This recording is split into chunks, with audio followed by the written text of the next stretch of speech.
aí, pessoal, beleza? Tudo bem? Tudo jóia com vocês? Voltamos aí para mais uma aula nossa aí do nosso CHC, o nosso curso de História completo.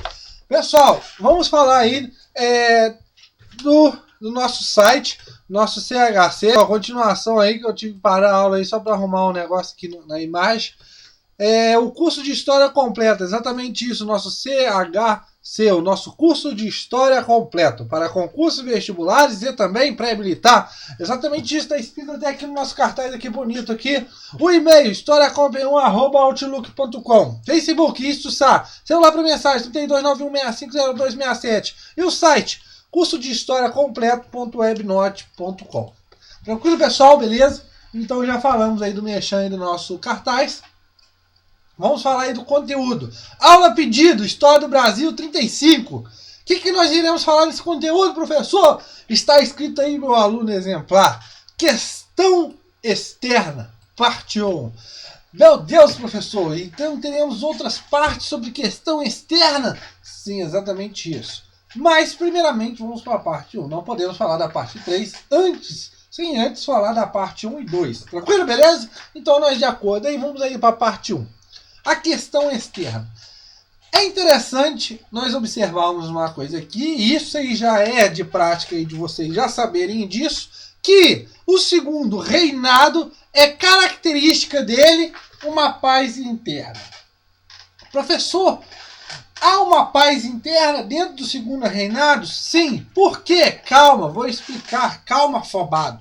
Primeiramente, vou explicar, antes dessa paz interna, o chamado período regencial. Professor, você já falou sobre o período regencial. Eu até peguei uma aula sua sobre o período regencial. Sim, mas vamos falar um pouco dessa parte. Por quê? Para dar uma sequência na aula e uma dinâmica boa. Tranquilo? Então eu quero falar sobre o período regencial, mesmo tendo falado do período regencial. Ok? Beleza? Tudo bem? De acordo? Vamos embora.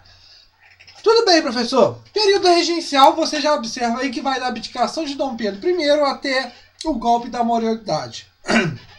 Ok, professor, eu já sei disso. Outra coisa que eu já sei, professor, é que o período regencial é marcado por uma grande instabilidade política. Pô, joia, muito bem. Pô, sabia que você tinha falado disso aí. E eu vou te complementar mais ainda. O período regencial é marcado por uma grande instabilidade política. Professor, meu Deus do céu, que complemento maior que esse não tem, não. Eu sei disso. Mas tudo bem. Pessoal, então vamos comparar aí essas duas partes aí. O período regencial, como eu já falei e você disse aí, ele é marcado por uma instabilidade política. Só que nós temos que observar uma coisa. Essa instabilidade política, ela se dá por causa de quê? Da falta do monarca, né? A abdicação de Dom Pedro I e seu filho não pode assumir porque está de menor. Outra coisa, o autoritarismo, né? A centralização do poder muito grande em forma daí da coroa, né? Através aí da Constituição de 1824, outorgada pelo próprio imperador Dom Pedro I, pai de Dom Pedro II. Então, já vai um monte de desavenças e desinteresses aí por causa desse momento. Então, a falta do monarca no poder leva aí essa rebelião, essa frustração toda, essa escarcel todo desse período de instabilidade política, aonde o Brasil quase se dividiu em vários países. Então, nesse momento do período regencial, como eu já falei para vocês, você tem duas ideias, né? As ideias do pessoal que quer centralizar mais ainda o poder na mão da coroa, né? Os centralistas e os federalistas, né? Aquelas pessoas que querem uma autonomia, querem descentralizar esse poder para as províncias. Tranquilo, pessoal? Beleza? Tudo bem? Então, esse período regencial é marcado por essa instabilidade e dentro desse período vamos observar várias revoltas armadas. Balaiada, Sabinada, Farroupilha, entre outros, como nós já falamos, beleza? E após o fim do período regencial com o golpe da maioridade, você tem essas maiorias, essas revoltas sendo debeladas, sendo postas em fim, né? E depois disso, vamos ter esse começo dessa paz interna.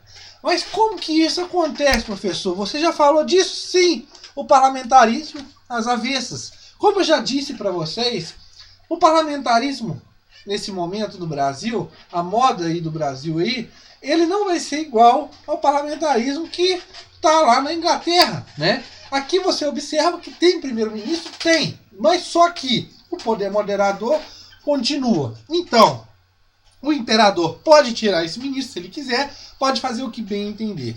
Mas só que esse parlamentarismo aos avessas é uma forma de conciliar, é uma forma de dar uma trégua para esses conflitos entre liberais e conservadores. Então nós vamos observar que ora no poder vai estar um liberal e ora vai estar um conservador. E numa hora ainda nós temos o quê? O Ministério da Conciliação, aonde ao mesmo tempo estará no poder como ministro um conservador e um liberal.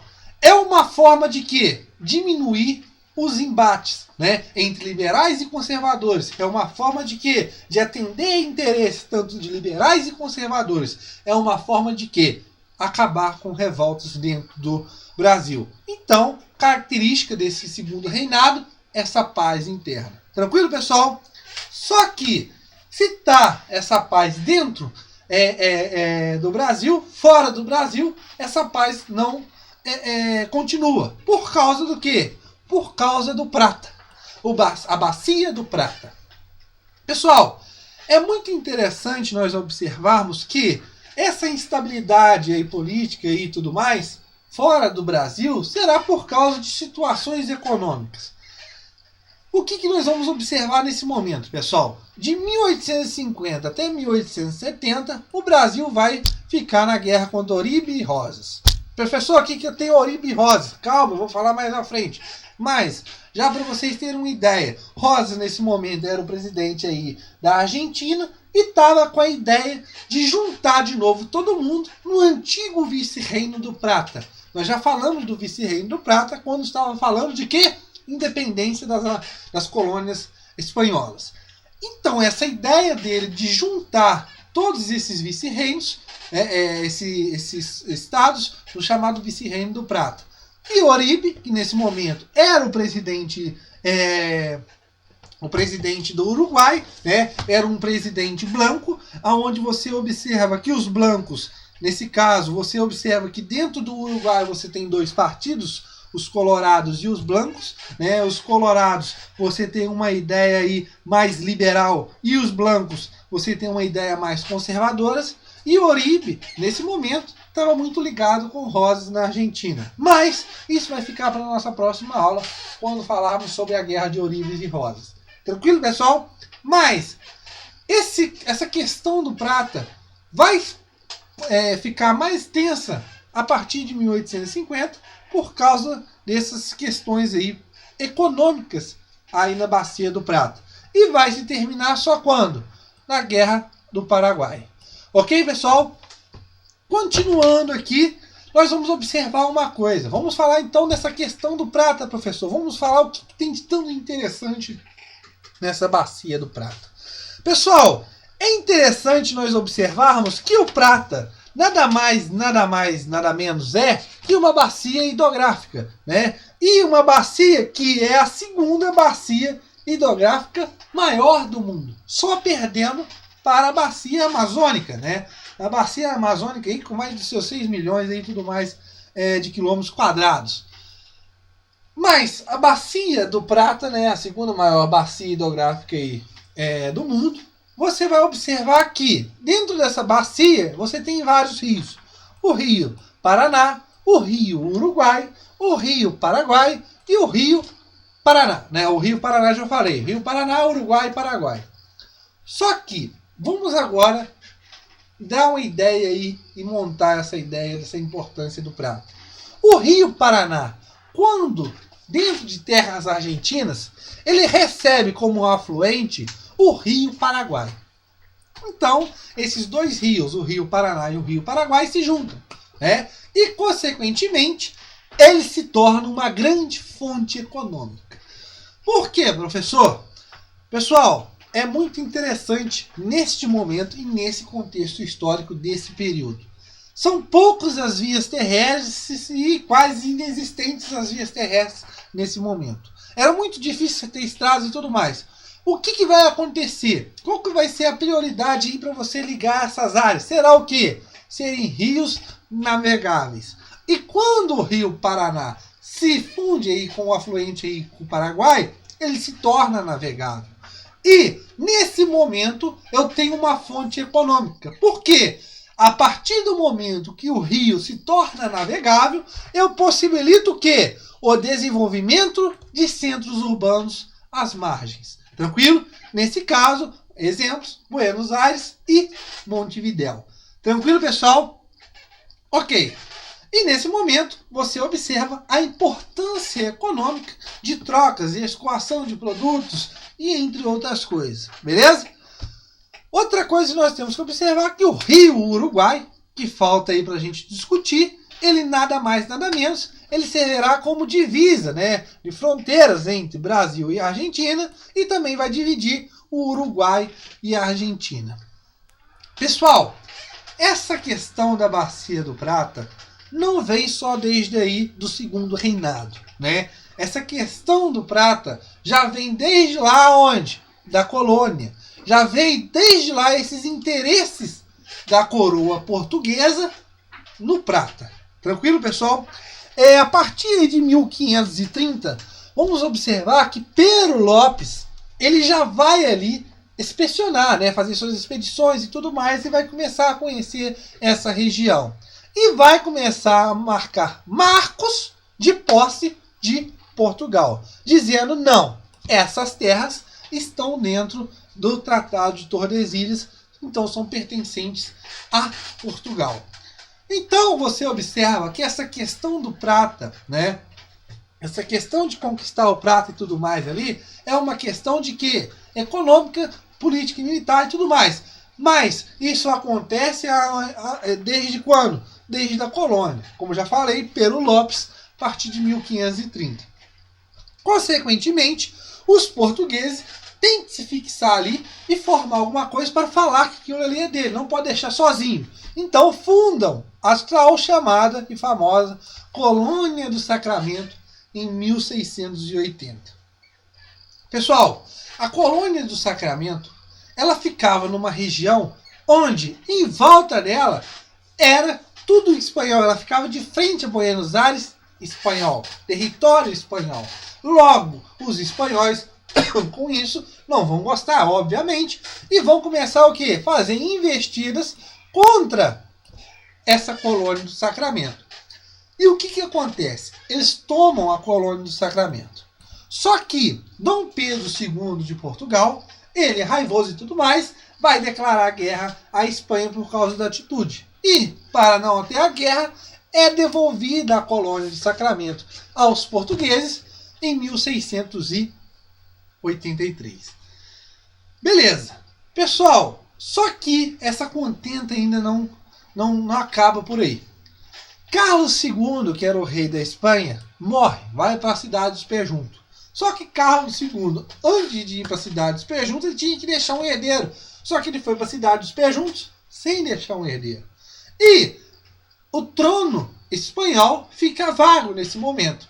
E nesse momento, Luís aí da família e tudo mais, Luís XIV da França, põe o seu neto Felipe de Araújo no trono espanhol. Tranquilo, pessoal? Beleza? Tudo bem? Outra coisa que nós temos que observar aqui é que a Inglaterra não fica muito satisfeita com Felipe no trono, porque está ligada a quem? Aos franceses. E a rivalidade Inglaterra e França já está aí na boca da botija aí, com a Guerra dos 7 Anos mais à frente. Tranquilo, pessoal? Mas Portugal, por outro lado, fica feliz. Por quê? Com a entrada de Felipe no trono espanhol, eles fazem um acordo ali dizendo que não, beleza, mas a Colônia do Sacramento continua sendo portuguesa e eles aceitam tudo mais. Ok. Só que os ingleses, não contentos com esse trono aí espanhol ligado aí à França, eles tentam o quê? A guerra de sucessão na Espanha, tentando pôr Carlos da Áustria no trono espanhol. Os portugueses que eram para ficar do lado dos espanhóis e tudo mais, não, mudam de lado e ficam do lado de quem? Dos ingleses. Por causa de quê? Por causa de dois motivos, pessoal. Primeiro motivo, os portugueses mantinham relações, alguns tratados com a Inglaterra. Então já é uma desculpa já por manterem tratados e não querem bater de frente com uma grande potência. Outra coisa, era muito preocupante para a coroa portuguesa ter em suas fronteiras um grande exército, né? Um grande exército franco-espanhol na beirada de suas fronteiras ali, unido. Então, não é de boa coisa para os portugueses. E o que acontece? Essa passagem de lá dos portugueses para o lado dos ingleses, o que acontece? Os espanhóis tomam de novo Sacramento em 1705. Ok, depois disso, nós teremos que o Carlos, o pai dele, o José I da Áustria, vai morrer. Carlos vai assumir o trono da Áustria e ele vai perder o interesse nesse jogo aí para pegar o trono espanhol. E as potências aí, franceses e ingleses, entram em um acordo e tudo mais e cessa o troço do troço. E os portugueses também entram em acordo com o Tratado de Winchester. Em 1715, a colônia de Sacramento volta para os portugueses.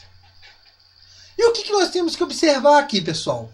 A colônia de Sacramento, como eu já falei para vocês, continua sendo sitiada ali em volta de várias concessões espanholas, né? Os espanhóis começam a se expandir, pegam a parte do Uruguai também e, consequentemente, a colônia de Sacramento ela fica ali sozinha. E os bandeirantes, né, que vão também expulsar os jesuítas espanhóis, esses jesuítas espanhóis vão ali para o sudoeste, ali perto do Rio Grande do Sul, e vão formar o quê? Os 7 povos das missões. Mas essa coisa de você ter Sacramento ali sozinha no meio dos espanhóis, será elaborado o Tratado de Madrid de 1750 por causa desse isolamento da colônia de Sacramento. Ok, pessoal? E como eu já falei para vocês, essa troca, o que será o Tratado de Madrid? Será a troca. A colônia de Sacramento passa para os espanhóis e os 7 povos das missões, que eram, nesse caso, jesuítas espanhóis, que tinham ali pegado essa parte, passam para quem? Para os portugueses, que fica ali na localidade ali ao sudoeste do Rio Grande do Sul. Porque os bandeirantes tinham expulsado esses jesuítas de suas localidades. Tranquilo? Então esse Tratado de Madrid é uma troca aí da colônia de Sacramento pelas 7 povos das missões. Só que os jesuítas que viviam ali, é interessante nós falarmos aqui também, os jesuítas que viviam nos 7 povos das missões não querem sair dali para ir para outros lugares e incentivam alguns índios para guerrear contra o pessoal. Tá aí a guerra do Guaratinica. Tranquilo, pessoal? De 1753 até 1756. Pombal, pessoal. O Marquês de Pombal. Agora caindo por parte do Pombal. Quando o Pombal sobe ao poder, né? Ele fica ali ao lado do rei. Ele tá querendo, vendo que ali a Bacia do Prata é uma região importante economicamente e querendo o apoio do Prata. Querendo que ali no Prata formar algum porto, alguma coisa para esse comércio e ter esses lucros e tudo mais. O que acontece? O Marquês de Pombal consegue anular o Tratado de Madrid e assina um outro tratado, o El Pardo, em 1761, ou seja, volta de novo a colônia de Sacramento para os portugueses e os 7 povos das missões para os espanhóis. Tranquilo, pessoal? Só que esse tratado ele é feito ainda antes da chamada Guerra dos 7 Anos, que vai envolver, nesse caso aí, franceses e ingleses. E o que acontece? Luís XIV vai tentar formar o chamado Pacto da Família Bourbon, né? Bourbon, aonde todos aqueles descendentes, né, de tronos, que tivessem tronos, que fossem ligados à família Bourbon, iriam se juntar, iriam levantar armas contra quem? Contra a Inglaterra. Ok. Só que os portugueses, que também tinham ligação ali com os Bourbons, não se aliam a esse pacto aí das famílias. E o que acontece? Fica contra Luís XIV, contra a França, e, consequentemente, essa guerra que acontece na Europa vai também repercutir na América. E, consequentemente, o que vai acontecer? Você vai observar que será tomado, será guerreado e tudo mais. O que se dará fim? Se dará fim com o Tratado de Santo Ildefonso, em 1777. Aonde você observa que esse tratado ele beneficia mais ainda os espanhóis. Por quê? A Espanha fica com a colônia de Sacramento e também fica com os 7 povos das missões. Tranquilo, pessoal? Beleza? Tudo bem? Mas essa coisa da colônia de Sacramento, os 7 povos das missões, é interessante. Tratado de Madrid, Santo Ildefonso, El Pardo. Mas o interessante é que, como vocês podem observar, é que essa bacia do Prata, essa região, ela é muito disputada por causa de quê? De ter seus rios navegáveis, e esses rios navegáveis escoam produções, podem fazer comércio, então, consequentemente, tem dinheiro. E logo, é claro que o poder econômico vai crescer os olhos dessas nações, que vai levar, consequentemente, a interesse de diversos estados. E, consequentemente, a guerra. Tranquilo, pessoal? Ok? Na nossa próxima aula, continuaremos a questão do prata, parte 2. Beleza, pessoal? Um abraço. Essa parte foi mais para explicar essa questão do prata, a sua parte ali, a sua região, a situação e tudo mais, a colônia de Sacramento e também a colônia dos 7 povos das missões. Beleza, pessoal? Um abraço para vocês. Na nossa próxima aula continuaremos.